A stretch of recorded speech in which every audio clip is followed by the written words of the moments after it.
Je vous remercie. La parole est maintenant à Madame Karine Lebon.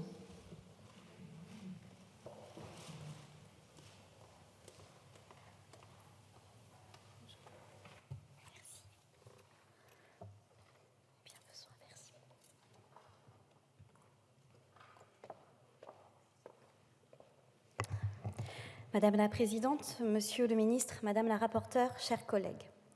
Cette proposition de loi de nos collègues du groupe MoDem sur la justice patrimoniale au sein de la famille a pour objectif de rendre plus juste le droit des régimes matrimoniaux afin de préserver les intérêts des ex-conjoints et des héritiers en cas de divorce, de dissolution du PACS ou d'homicide conjugal.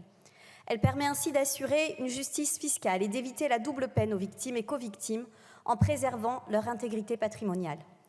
En effet, les époux et les partenaires de PACS forment un foyer fiscal et sont soumis au principe de solidarité fiscale. Or, en cas de dissolution du PACS, de divorce, voire de décès de l'un des conjoints, cette solidarité se transforme souvent en injustice et tend à léser l'un des ex-conjoints et ses héritiers. Il est toujours délicat de parler argent et patrimoine au sein du couple.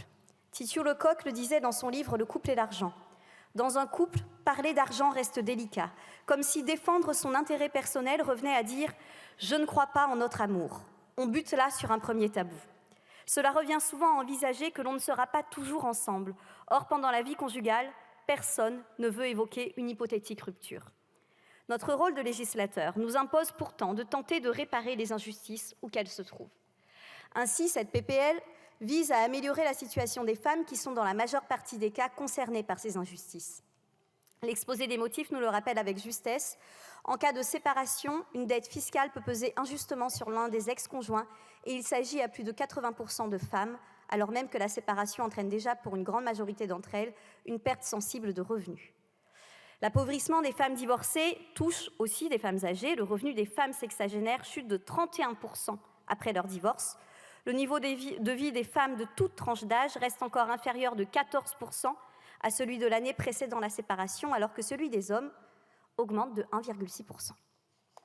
L'éventualité d'une dette pesant sur l'ex-conjoint est d'autant plus problématique lorsque cette situation se double d'une absence d'indépendance financière.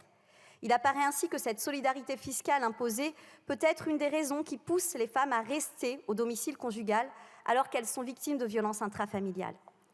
Les femmes sont les principales victimes de violences conjugales et intrafamiliales, oui. En 2022, 118 femmes sont décédées des suites de violences conjugales, 27 hommes. Selon l'étude nationale sur les morts violentes au sein du couple en 2022, réalisée par la délégation aux victimes, en moyenne, un meurtre conjugal est enregistré tous les 2 jours et demi. Une situation révoltante que nous ne pouvons continuer de tolérer. Cette proposition de loi ne vise pas à enrayer les violences faites aux femmes, mais permettra peut-être, à minima, à certaines femmes de divorcer, de partir, de se sauver. Le groupe de la gauche démocrate et républicaine salue d'ailleurs Madame la rapporteure pour son travail et son implication sur ces questions. Très concrètement, cette PPL vise à corriger plusieurs injustices. Elle modifie notamment l'incohérence législative qui fait que le droit positif des régimes matrimoniaux ne reconnaît pas la notion d'indignité successorale qui permet d'exclure de la succession les personnes condamnées pour avoir volontairement donné ou tenté de donner la mort au défunt. En d'autres termes, cette proposition de loi nous rappelle qu'il est actuellement possible pour un époux ayant attenté à la vie de son conjoint de bénéficier légalement d'un avantage matrimonial. L'article 1er permet ainsi d'empêcher la personne qui a commis un crime en tuant son conjoint d'hériter de ce dernier. Il est urgent en effet de rectifier cette anomalie, cette injustice juridique et morale honteuse qui persistait jusqu'à maintenant dans notre droit. Le texte a été enrichi lors de son passage au Sénat. La rapporteure y a renforcé le dispositif de déchéance des avantages matrimoniaux, ce dont nous pouvons nous satisfaire.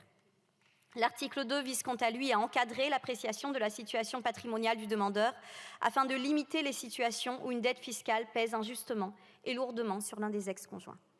C'est un bon signal envoyé aux droits des femmes. Nous voterons pour, mais non sans vous rappeler, très chers collègues de la majorité, combien il est nécessaire d'aller plus loin et beaucoup plus vite dans la lutte contre les violences faites aux femmes. En effet, malgré quelques tentatives louables, vous n'avez pas encore été assez loin dans la lutte contre ces violences. L'écrivain Philippe Besson le résume parfaitement quand il dit qu'aujourd'hui, les féminicides sont rangés dans la catégorie des faits divers, alors qu'ils disent au contraire quelque chose de nous en tant que société. Le féminicide est un fait social qui nous interroge sur la domination masculine. Ainsi, pour que ces violences ces crimes intolérables ne fassent plus partie de la réalité de notre société, cessons de nous contenter de mesurettes ponctuelles. Agissons collectivement, non pour diminuer le nombre de victimes, mais bien pour enrayer ces violences complètement. Prenons exemple sur la loi cadre de notre ancienne collègue Marie-Georges Buffet, composée de 103 articles qui tentaient d'apporter une réponse globale au fléau que représentent les violences faites aux femmes. La route est encore longue, mais le chemin est pris, tipa tipa n'arrivé. Je vous remercie. Je vous remercie. La parole est maintenant à Monsieur Benjamin Saint-Huil.